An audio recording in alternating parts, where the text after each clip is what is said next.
Thanks very much indeed, Lou. Yeah, I wish we could have some more races actually this year. It's been a very good year. We've said how competitive it is, but Fiona McLaughlin actually still wrapped it up with 2 races to spare, which in the mix of things was good going. He certainly did. He did an amazing job and absolutely dominated in the end. But he just chipped away at the start of the season. Just kept getting points. He got the odd win. I think it was 5 wins in total. But you know, High Tech and the Red Bull driver has done an amazing job and really did deserve it in the end. And you can see there on the shots that Dom, the team manager, was absolutely delighted to get yet another championship for High Tech. So yeah, well deserved as a team and as the Red Bull driver. I think they're probably already fully booked for next year, hearing what we're hearing, and the top teams are, like Rodin will get booked up as well, multiple champions in the past, and yep. I'm hearing it all the way down the grid, and obviously names will come out, and F4 and MSUK will promote that over the winter, so we've got a little sort of mini soap opera going on over the winter where we get to know the names who are coming in. Yeah, and that's exciting. It certainly is. I actually quite enjoy this time of the year where you're sort of trying to help drivers, the young drivers moving up from karting into cars, or from Ginetta Juniors or other junior categories into F4. And it's quite nice to go do that test program sort of between now and the start of the year, and start getting the new talent in some of these big teams. And what's great is all the teams have won this year, so you know, it means that every team is going to get a chance of signing drivers, and it's going to be even more competitive hopefully next year. And they've all been able to put their prices up as race-winning teams. Yeah. We wish them well. We look forward to it. It's going to be exciting, but we've got one more race to go this fantastic season. Here's how they line up. Round 30 of the Wera Tools F4 British Championship. Double pole this weekend for the Flying Aussie Jimmy Pazik. Adam Alazari making it an all Rodin front row. Ethan Jeff Hall on 3rd with Fiona McLaughlin, the champion, on his outside. Theo Palmer's been rapid this weekend. He lines up 5th. And 3rd in the championship now after running 2nd for so long is Martin Molnar. Dries van Langendonk next up from August Raber. Then it's Chase Fernandez and Thomas Behrman. Colt Hewitson, with his first rookie win in the last race, is next with Tommy Harfield, who of course won at our previous race. Ian Kraling and Henry Jocelyn on row 7. The 8th row, Joseph Smith and Alexander Savinkov. Xavier Avramides for High Tech is on row 9 alongside Guy Olbash for Rodin Motorsport. And the last 2 rows, Piotr Orzechowski, Yuhao Fu for XL, Henry Mercer for Argenti, and Hani Sadiq for JHR. The big story is now all down to the teams championship. It is, yeah. So we've obviously the drivers have won it. 2nd is looking like it's Pazik, Molnar 3rd, Harfield 4th. Although it is quite still fairly tight between those 3. But yeah, it's looking likely that the main story of this race is going to be who can win the teams. Rodin starting on the front row with both their cars. It's the top 2 scorers of each team inside the top 10. Yep. And High Tech are starting 4th, 4th, and we got 10th. So right. So, ladies and gentlemen of the audience, you'll note that Phil is all over the maths on this, so I'm going to hand over to Phil on the arithmetic. No, I was teeing you up there. I was doing the, right the back intro. So there's the intro, now you do the maths. Thanks very much. And if there's a 3rd car, the points get bumped up. Yeah, there is that as well. One team, so yeah, which to be fair, you did the research on and I did. And double checked on, because it's very complicated. It is, yeah. TSL are over it though, so the timing team that look after everything for us, and they feed into the graphics, so no doubt we'll have an update throughout the race of that. But the upper hand at the moment is with High Tech. It is points-wise, but as if they finish where they start here, it goes to Rodin. It goes the other way, yeah, because you've got an all Rodin front row. So confused? You will be. Yeah, I am. So let's get ready for some FIA sanctioned single-seater racing here. Bractax GP. Lights are on for the last time. Good luck, everybody. Lights out and away we go. It's a good start from Jimmy Pazik. And Alazari's going to slot into P2. The bun fight behind goes on. And I'll tell you what, it's very nearly looking like 4 wide. To go into paddock, they sort themselves out. And it's Jeff Hall, isn't it, up into 3rd. Langendonk got an amazing start as well. So he's going to try and help with the points for Rodin as well. But obviously with those 2 out front, his points don't count. But McLaughlin there in 4th. I think that's Jeff Hall who's in 3rd there. So at the minute, Rodin have just got away there 1st and 2nd. They have perfect start for them. We've got half an hour of F4 action to go. We just needed to update you on the previous race. I can't remember if viewers saw the first race live or not, but there was a Technical infringement, wasn't there, for Chase Fernandez, who got taken out of the race. If you've been following it on TSL, you might not have seen that, but that's unfortunate. Yeah, so he was disqualified, and unfortunate for him. But yeah, let's see if he can make up some places. He's 9th at the minute. Let's see if he can make up some places in this race. But look at this, Fernandez there battling hard with the Argenti car of number 47, which is Rayber, who had to start from the pits in the first race. Yeah, back in the grid now, isn't he? Yeah, and he's battling away with Fernandez already. Yeah, good to see him having served his penalty points notice, as it were. So starting back in the main pack for this last race of the season. And Dyson going on right the way down the field, but Jimmy Pizik will want to go out with another win. Pizik in the 93 car, 5 wins so far. If he takes this one, it'll be 6 to McLaughlin's 5, and that will be a little bit of bragging rights for the Rodian man. It certainly will, yeah. Obviously you want to win as many races as you can, but it's all about trying to score as many points as you can, and that's exactly what McLaughlin did to win this championship with 2 races to go. Another Red Bull driver actually won with 2 races to go yesterday, with Coronel winning the Ginetta Junior Championship. So Red Bull having a very good weekend. Not sure how they did in the F1 race today, but they definitely did well in their junior programme. Yeah, he was blistering from the word go in that junior series, wasn't he? Yeah, certainly was. He's he wrapped it up yesterday, and just like McLaughlin did. But let's see, there's Hewitson as well. He's trying to go for the rookie top 3, isn't he? So he's battling hard. He had a good race in race 2, getting a podium, and he's battling with his teammate Theo Palmer. Yeah, we get the thing with the rookies that you get first-year drivers and then maybe second-year drivers, and you get the drivers talking about rookies as opposed to. Sounds a bit weird, doesn't it? But yeah, he's done really well, and he's got up into 3rd place. Thomas Bevan 2nd in the rookies.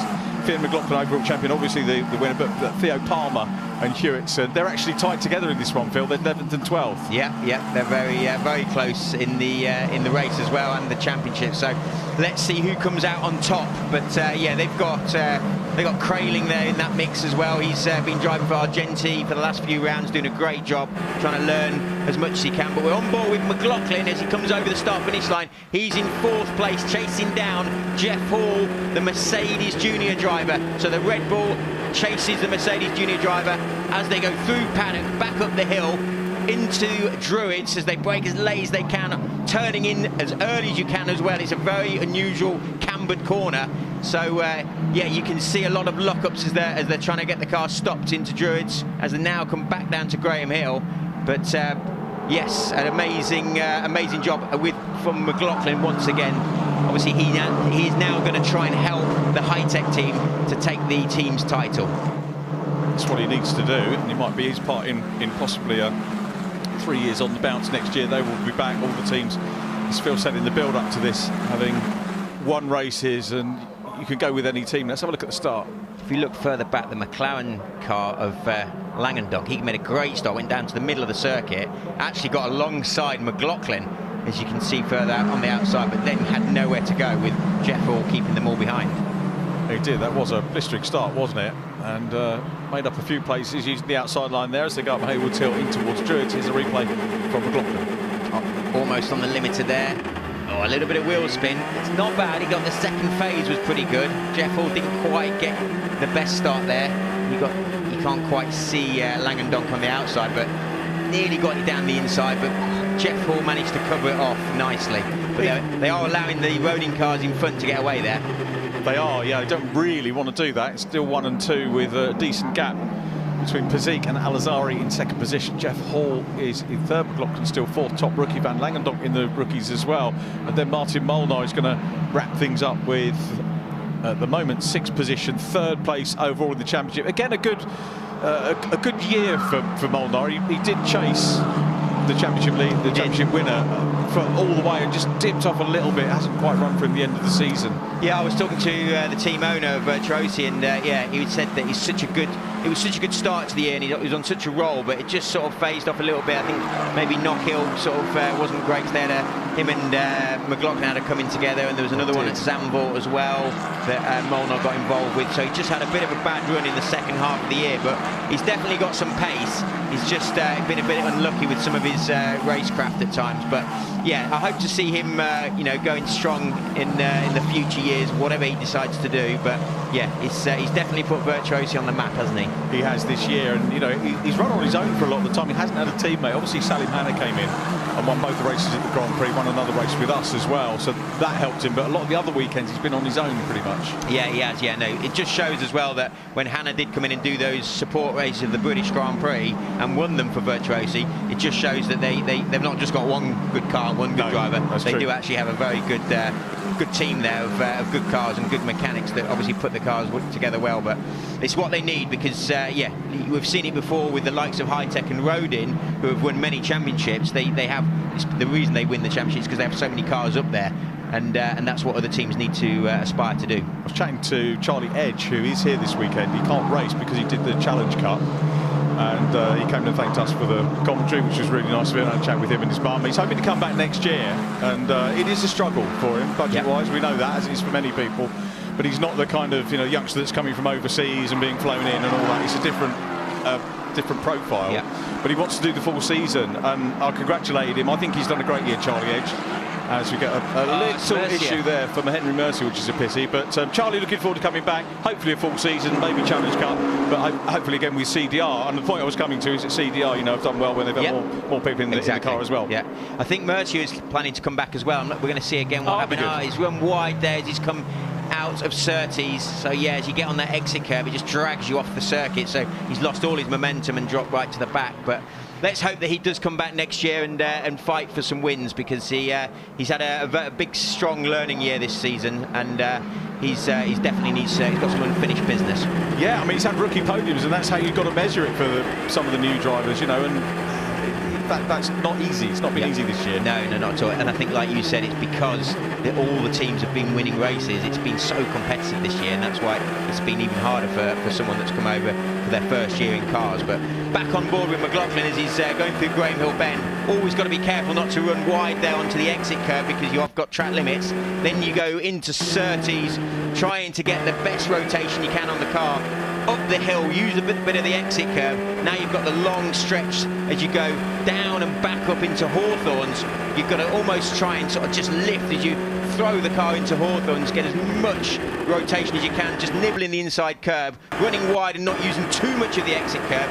Very bumpy now into Westfield. You've got to use a lot of the inside curve. Then you've got a big bump there, as you can see his helmet bouncing around.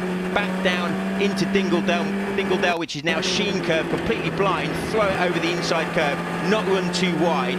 Then you've got the left-hander, as you've got to use all the curve and all the camber as much as you can to try and carry as much speed. Coming into the last corner now, you've got to brake as late as possible. Get the inside thin part of the curve, as you can see there. Run wide, look at the white line crossing the circuit to find the exit point. And there we go to start another lap of the Brands GP circuit. Yes, a fascinating lap that we see, and I've got a question really which I wanted to ask about Finn. You know, you win the championship on the Saturday, we've still got the team championship to go for, and he's gunning for points in that. But is there, as a championship winner in single seaters, slightly less motivation to gun once you've won the championship? No, not at all. It's just you become more relaxed. As you can see, Crailing here with one of the XL cars. And is that Fu in the XL car? Yeah, it is 69 Fu. And then we've got the JHR car as well, trying to go on the outside as well. Sadiq. And but going back to the driver who's won the championship, it takes the pressure's off. You almost come a little bit too relaxed, but he'll be fighting to want it. He'll want to win this race. Of course, you want to win as many races as you can. But he's been told, he's been looked after well by Hi-Tech. Hi-Tech want him to try and help them win the team's championship, so he'll do whatever it takes. Have you done the maths yet, by the way? At the minute, it's not looking good for Hi-Tech. It's actually looking better for Rodin. But I think where's Behrman? He's 10th. So yeah, for me, the way I see this is Rodin are going to nick it by a couple of points. Wow. But I'm going to let you do the maths. No, I can't. 2 and 2 and taking drivers out of the equation is too much. It's got to go to TSL this one, I think. The only thing you said, the only thing you've got is Lanendonk, who's in 5th. The third Rodin driver. He doesn't score any. That place goes down to the next driver, which is Moldar for Virtuosi. So Virtuosi pick up the points that the third Rodin car might have had. Yeah, exactly. So those who can score. So Behrman will move up to 9th, the way I see it. 2 points. Yeah, that's 2 points. And then obviously you've got McLaughlin, who's 4th. She's 12. He really needs to be third. Yeah.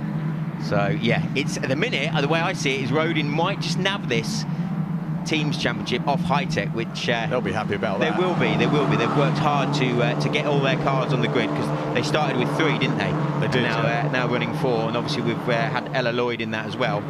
Let's see this battle with Crailing and Sadiq. So Sadiq goes for the switchback and manages to throw it down the inside. Great move from Sadiq down the inside at Paddock Hill Bend, and manages to keep it on the track on the exit.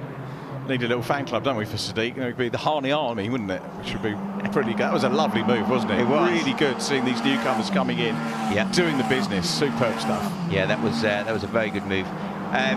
So yeah, here we are. The leader is Pazik, and like you said, with this, as it finishes now, he's going to take his sixth win of the season, which is definitely going to be something that he's going to be happy with. He was here in this championship a couple of years ago with High Tech, actually, so it's now he's moved to Rodin, and he's going to take the team's championship away from them.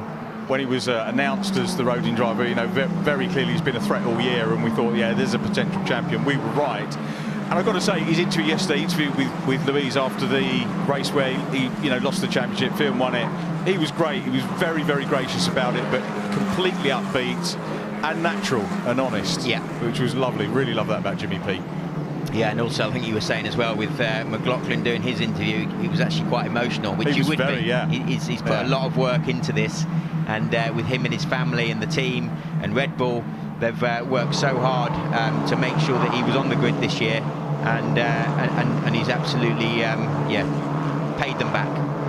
So quickly, we've got Palmer ahead of Hewitson at the moment. So in terms of rookie points, McLaughlin first, Van Langendonk second, Behrman third, Palmer fourth, and Hewitson fifth. So fourth and fifth points are going to be 12 and 10, 2 points plus, and what's the gap at the moment between Cole Palmer? It's football, isn't it?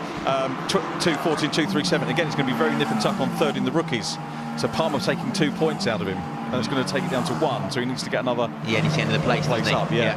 But Hewitson, that rookie win in race 2 today, his first rookie win in the championship, looks like that has done him the power of good to get him up onto that overall podium for rookie podium. In other years, we've not really paid too much heed to that, but this year it's been so strong with rookies, the first year drivers, that we have had to, and it's been fascinating to watch all season. It certainly has, yeah. We just saw there a bit of a battle with Smith as well, who's chasing them down. He joined the High Tech team quite late on. He was doing Ginetta Juniors early on in the season, and he joined High Tech when they lost Leo Robinson. So he's jumped in and learning, and hopefully we'll see him back next year. Yeah, we look forward to that. Really great idea, isn't it, to come in, and some drivers will do maybe 3 rounds towards the end of the year, retain rookie status for next year, and then come back and do a full season. He's done a little bit more than that. He'll lose rookie status, which he would have done anyway because he's done Ginetta Juniors, but this could set him up well if it gets good testing under his belt. Another driver we've got to watch out for. Yeah, absolutely, yeah. Talking about the testing they're all going to do, that will actually start next week. I can well believe it. And then they start looking at some of the Winter Series championships that are either in Spain or the UAE, and they really do get quite a lot of mileage and practice their starts, their qualifying, and get loads of racing under the belt before they even join this series. So it's really completely changed to what it was like a few years ago. Do you get to go out to those? I do, just for a little bit of sun. A bit handy and a bit of sunshine, top up that vitamin D, it's like. Exactly. Yeah, well, I hope you enjoy that. Yeah. Think of us sitting in South London in the rain with the heating on. Turning up the heating at the moment though. Pazik, fastest lap, 125.04, and Alazori still in second. I've got to say, this has been pretty typical of the racing we've seen. I haven't seen huge amounts of battles all the way. We've seen 1 or 2 little battles which have gone well, and I don't want to see incident, but these races have been pretty calm this weekend. It has, yeah. As you said that, we have got track limits, which is also our favourite subject, which number 62, that's Crailing. 5-second penalty, so he's probably run a little bit wide coming through Graham Hill, but that's what happens with some of the newcomers, the younger ones who are still learning. So it's a big thing, and unfortunately we have to deal with it on the UK circuits. I mean, you have to deal with it on any circuit, but the UK circuits are particularly harsh for it. But yes, that's Crayling who's going to serve that penalty. He's down in 20th at the minute. But yeah, that's we don't want to see that sort of start changing the results at the front, do we? No. That's not going to be ideal. One thing I will say, we're talking about track limits, is that the repaint of Brands Hatch, the team have done a mega job. I mean, the edging and everything, look at the edges, the curbs. It is so smart. Apart from that bit coming out of yeah, well, the Mini's built that earlier on. Jonathan Parr will be sending them the bill. He was putting a curve there. But it has looked fantastic. It has, yeah, you're absolutely right. We've got carpet in the commentary box as well. Yeah, I know, it's fantastic up here. Yeah, very, very nice. I mean, we shouldn't really be talking about the commentary box. We should be talking about this race, but we want to see a little bit more action, guys. So let's start making some moves. As you can see here, we've got that Molnar that's chasing Langendonk. So Molnar is looking quite racy now. Maybe his car has been set up to come on a little bit later in the race. So hopefully he can make a move, because he does need to try and do something to try and stay in this fight for second or third in the championship. Yeah, let's hope we see something just to go out on a little bit of a high here in the F4 Championship. So it's the young Hungarian chasing. He is getting closer. He's definitely got a good run out of Graham Hill. He's now got the run through Surtees up the hill, so he will get the slipstream. Most of the championships after F4 have got DRS, so we were to be seeing the rear wing open now, but in F4 we don't have that. So it's just all about the slipstream and trying to get the best exits you can, but he is definitely putting pressure on the McLaren Junior driver. He's been a revelation, as you might remember, won his first race day after his 15th birthday, pole position. Yeah, that was amazing. Yeah, incredible stuff. Really great story. Hopefully going to come back as well. I know the European option is there as well, maybe, as you were saying. Some drivers will be looking at Spain, like Rocco Coronel from the Ginetta Junior Championship, going out to race in Spain, but there's a lot of kudos to come racing the UK because of the super licence points as well. Absolutely, yeah. Well, yeah, any of the championships have got those super licence points, but it's kind of down to whether the drivers prefer which team they like or which country they want to race in. But I know that I was talking to the McLaren Junior driver, who's head of the McLaren Junior driver programme, and he said that he's really getting on well with his roading team and he's thoroughly enjoying his time here. So we will probably end up seeing him back in British F4. He should do, because he's obviously come over here and learnt a lot already. But there's a lot to be said about coming over to the UK, driving on difficult circuits in difficult weather conditions a lot of the time, so that they can take into their future career. As you can see, Molnar almost threw it down the inside there, didn't he? He did. He's having a look. Martin Molnar getting very serious about this. Now he is close enough to do something. And Dries van Langendonk will have a look. So the young Belgian is in the position here. You were saying about the car coming on stronger later on. You'd want a car stronger earlier to get in front, really, though. You would. I would prefer that, but then it's sort of down to defending. But you know, in this sort of category where it's very difficult to overtake, you do kind of want it to be turned on instantly, so you can really start pushing for the lead straight away. But let's just see if Molnar can do anything clever here, where he can just get in the mirrors of the car in front, or just try and get the exit so he can throw it down the inside of the next hard braking zone.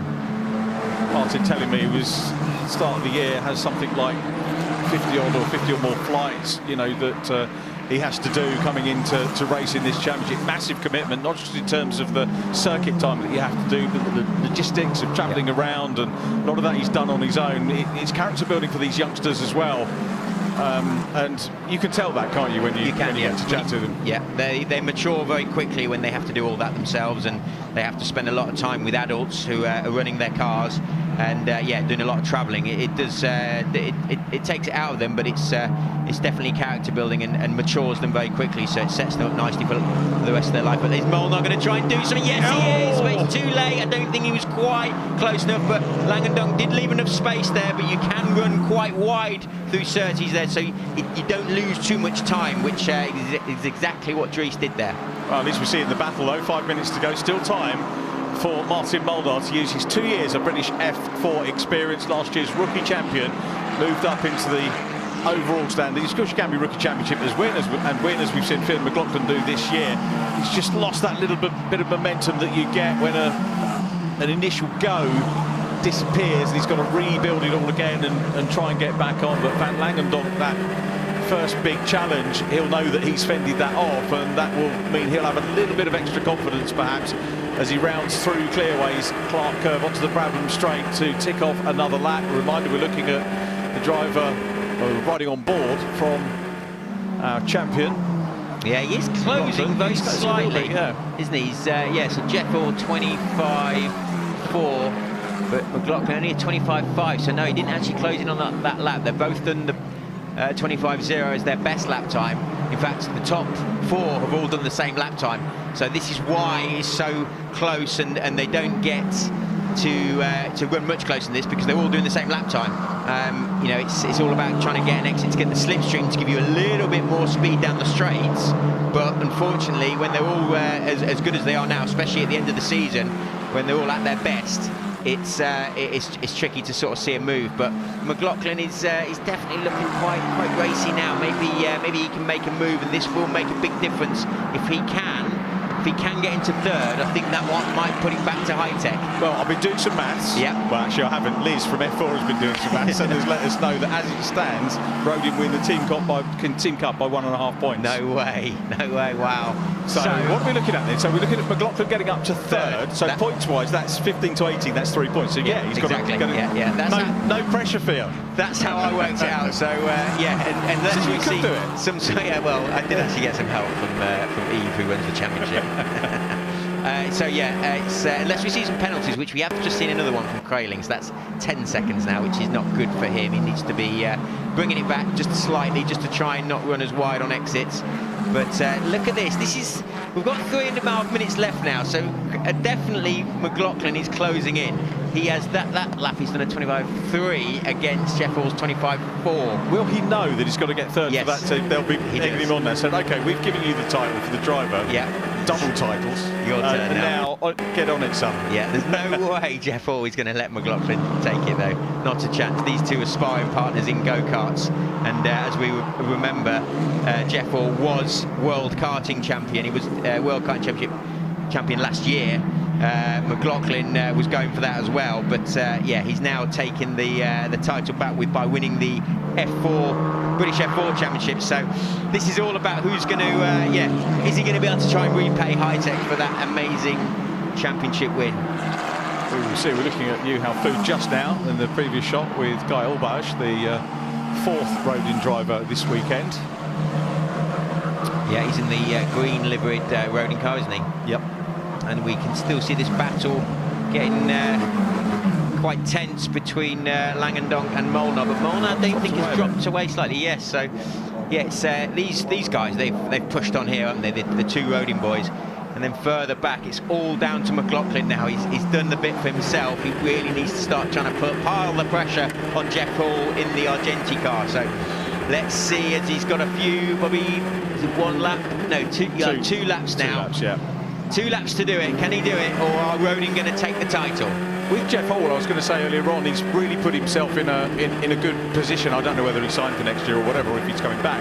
But it would be a great thing if he did. Yep. And the last couple of rounds with that win, with this performance here, outright podium again, it gives him strong stock for next year. 100%. He's had a bit of a hard first half of the season, but he's been very strong for the second half, and I definitely think Mercedes should be backing him again for another year, because he's learned a lot this year. He won Ginetta Juniors last year. He won the World Karting Championship. He's now been signed by Mercedes. He's had a fairly strong second half of the F4 Championship. Let's see him come back and fight for the title. I would love that. I'll tell you what, I can't wait for next year already. It's going to be really, really good. Once again, we'll have new names coming in, some returning names as well.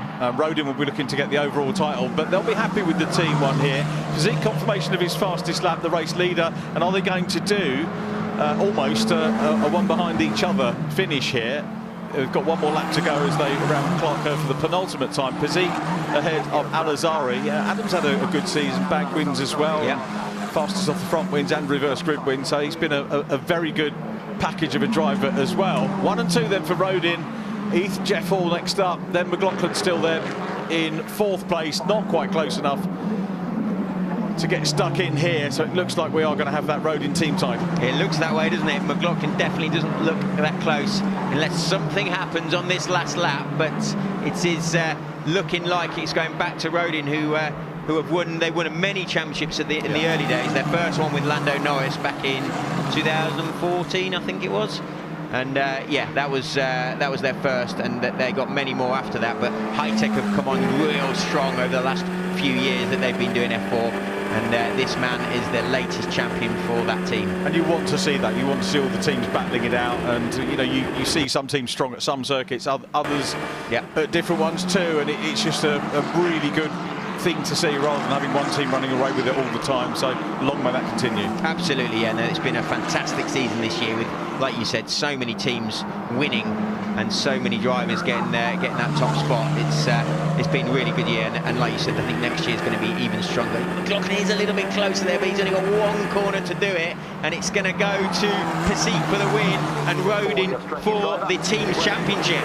Here they come then. The run down to the flag, and Jimmy Pasiq will be the driver with the most wins this year. Crosses the line, underlines his second position in the championship with his 7th win of the year.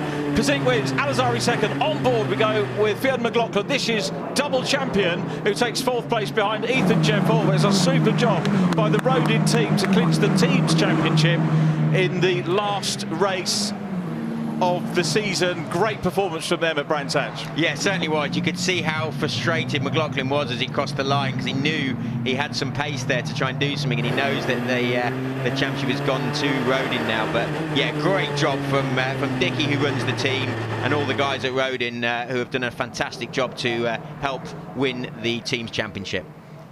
And the one thing we know with Jimmy, he's going to give a good interview as well afterwards, which he always does. The Aussie, reigning Australian F4 champion, and as I said, we've had some quality drivers on the F4 podium championship-wise over the last few seasons. The Rodin boys, rightly, I think, will deserve a brew this evening. Yeah, absolutely. They'll have more than a brew. I've just been polite, really, but there we go. Delighted they are. Equally, High Tech will do the same, and I think there's plenty to celebrate for all the teams, really, in British F4. It has been a good season, very, very good season indeed. Lots of different winners, and we love it when there's a strong driver, but we equally love it when the whole field is strong. Round 30 of the Wera Tools British F4 Championship, and a 7th win for Jimmy Pasiq ahead of Adam Al-Azhari, 1-2 for Rodin. Argenti 3rd through Ethan Jeff Hall, and another rookie win for Fionn McLaughlin. Second in the rookies goes to Dries van Langendonk. Martin Molnar was in 6th. Chase Fernandez 7th from August Raber and Tommy Harfield. Thomas Behrman wrapping up our top 10. Theo Palmer got the better of Cole Hewitson. I think Cole just doing enough to take 3rd position in the rookie standings. Henry Jocelyn was 13th from Alexander Savinkov, then Joseph Smith and Xavier Avramidis. Yu Haofu 17th after that great battle with Guy Albaj. And then it was Hani Sadiq and Piotr Orzechowski in 20th. 21st goes to Henry Mercier after that little off earlier on, and Ian Kraling, I think, maybe had a penalty, and he is our 22nd finisher. So championship standings, Fionn McLaughlin, as we know, champion. Congratulations again to him. Jimmy Pasiq 2nd from Martin Molnar. Tommy Harfield in 4th from Ethan Jeff Hall and Adam Al-Azhari. August Raber 7th, and the top 10 completed by Tom Behrman, Henry Jocelyn and Rowan Campbell-Pilling. McLaughlin, the rookie champion, ahead of Thomas Behrman. There's confirmation. We've got our maths right. Cole Hewitson nicks 3rd place from Theo Palmer, and Xavier Avramidis in 5th. Challenge Cup, many of the drivers away this weekend, but Ari Bansal wrapped it up last time from Ella Lloyd and Charlie Edge, who is supporting his teammates here in 3rd place. Well done, Charlie. Elba Larson 4th, ahead of Ian Kraling. So cracking year. Celebrations going on for Rodin, as you can see, and we'll hear from the boys in just a couple of minutes. Please stay with us.